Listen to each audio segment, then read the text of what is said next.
জান্নাতি মৃত্যুর 12টি লক্ষণ। আসসালামু আলাইকুম ওয়া রাহমাতুল্লাহি ওয়া বারাকাতুহু। ইসলাম সম্প্রসারণ ও প্রচারের লক্ষ্যে আমাদের চ্যানেলটি সাবস্ক্রাইব করবেন ইনশাআল্লাহ। 1. মৃত্যুর সময় কালিমা পাঠ করতে পারা। নবী করিম সাল্লাল্লাহু আলাইহি ওয়াসাল্লাম বলেছেন, যে ব্যক্তির সর্বশেষ কথা হবে লা ইলাহা ইল্লাল্লাহ, সে জান্নাতে প্রবেশ করবে। সুনানে আবু দাউদ। 2. মৃত্যুর সময় কপালে ঘাম বের হওয়া। বুরাইদা বিন হাসির রাদিয়াল্লাহু তাআলা আনহু থেকে বর্ণিত, তিনি বলেন, আমি নবী করিম সাল্লাল্লাহু আলাইহি ওয়াসাল্লামকে বলতে শুনেছি, একজন মুমিন কপালে ঘাম নিয়ে মৃত্যুবরণ করে। মুসনাদে আহমদ। 3. জুমার রাতে বা দিনে মৃত্যুবরণ করা। যে ব্যক্তি জুমার রাতে বা দিনে মৃত্যুবরণ করে, আল্লাহ তাকে কবরের আযাব থেকে নাজাত দেন। মুসনাদে আহমদ। 4. আল্লাহর রাস্তায় যুদ্ধরত অবস্থায় মৃত্যুবরণ করা। যে ব্যক্তি আল্লাহর পথে নিহত হয়, সে শহীদ। সহিহ মুসলিম।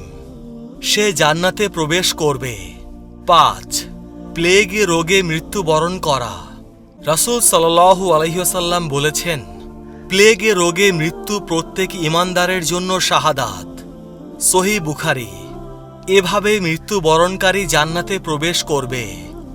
6. যে কোনো পেটের পীড়াতে মৃত্যুবরণ করা। যে ব্যক্তি পেটের পীড়াতে মৃত্যুবরণ করবে, সে শহীদ। সহিহ মুসলিম। 7. কোনো কিছু ধসে পড়া বা পানিতে ডুবে মৃত্যুবরণ করা। সহিহ বুখারী। 8. গর্ভবতী অবস্থায় নারীর মৃত্যু। যে নারী পেটে বাচ্চা নিয়ে মারা যায়, সে শহীদ। আবু দাউদ। 9. আগুনে পুড়ে এবং যক্ষ্মা রোগে মৃত্যু। এভাবে মৃত্যুবরণ করলে সে জান্নাতে প্রবেশ করবে। 10. নিজের ধর্ম, সম্পদ ও জীবন রক্ষা করতে গিয়ে মৃত্যু। এভাবে কেউ যদি মৃত্যুবরণ করে, তাহলে সে জান্নাতে প্রবেশ করবে। সহিহ তিরমিজি। 11. আল্লাহর রাস্তায় প্রহরীর দায়িত্ব পালন করতে গিয়ে মৃত্যু।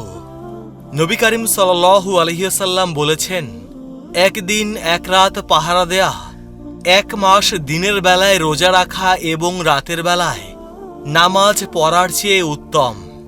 আর যদি পাহারারত অবস্থায় সেই ব্যক্তি মারা যায়, তাহলে তার জীবদ্দশায় সে যে আমলগুলো করত, এগুলোর সওয়াব চলমান থাকবে এবং সে শহীদ।